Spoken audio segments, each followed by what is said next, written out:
సాగిపోవాలి. ఒకవేళ దుఃఖమే వచ్చినా అది కూడా అంత దుఃఖపెట్టకుండా వీలైనంత సుఖంగా సాగిపోవాలి అంటే అయస్పరిశే లగ్నం సపది లభతే సపది లభతే హేమ పదవీం అయస్పరిశే లగ్నం సపది లభతే హేమ పదవీం యథారథ్యాపాధ శుచి భవతి గంగౌఘమిళితం తదా తత్తత్వాపైః అతిమిళితం తదా తత్తత్వాపైః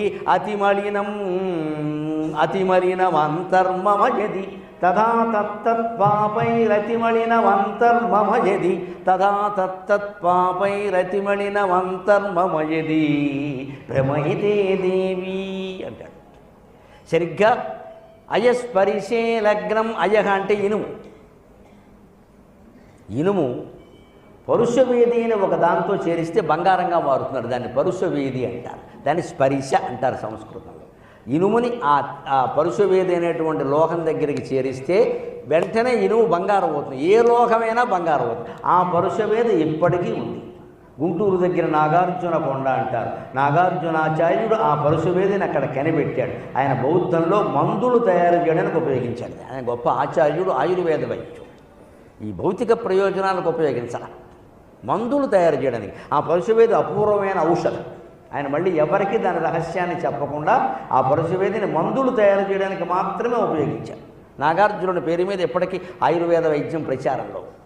అంటే పరుషవేది అనేటువంటి ఒక సాధనం ఉంది. దానికి ఇనుములు కానీ ఇతర లోహాలు, వెండి కానీ రాగి కానీ సీసం కానీ అభ్రకం కానీ ఏది తగిలించినా స్పర్శ మాత్రం చేత అది బంగారం అవుతుంది. అయస్పరిశే లగ్నం సపది లభతే హేమ పదవీం. వెంటనే ఇనుము బంగారంగా మారుతోంది కదా. ఇంకో మాట, ఇది మనం పరుషవేదిని చూడలేదు, మనకు బాగా అర్థం కాకపోవచ్చు. గంగానదికి మనం వెడుతున్నాం, గంగానదిలో స్నానం చేస్తున్నాం. ఎంత పవిత్రం అని వెళ్ళిపోతున్నాం కదా. కానీ గంగానదిలోకి ఏ వాటర్ వెళ్ళిపోతుందో తెలుసా? కాశీ చుట్టుపక్కల ఉండే నగరాల డ్రైనేజీ వాటర్ అంతా గంగానదిలోకి వెళుతుందమ్మా. వెళ్ళి కనుక్కోండి. అందుకే నమామి గంగే అని పథకం పెట్టి మోడీ గారు 10 ఏళ్లుగా దానికి బోర్డు విరాళాలు ఇస్తున్నాడు. ఆయనకున్న బహుమతులన్నీ అమ్మేసి కోట్ల రూపాయలు గంగా ప్రక్షాళన కోసమే ఇస్తున్నాడు.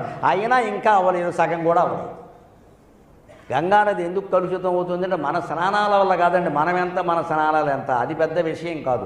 ఫ్యాక్టరీ వ్యర్థ పదార్థాలు అన్నీ అందులో వదిలేస్తున్నారు. గంగానది కాశీ దగ్గర కొంచెం నయం, బీహార్ పాట్నా దగ్గర అక్కడ ఇక్కడి నుంచి హరిద్వార్ నుంచి ఆ పాట్నాకి వెళ్ళేలోగా అన్ని నగరాల్లో ఉండే డ్రైనేజీ మొత్తం గంగానది. మనం మాత్రం గంగానది దగ్గరికి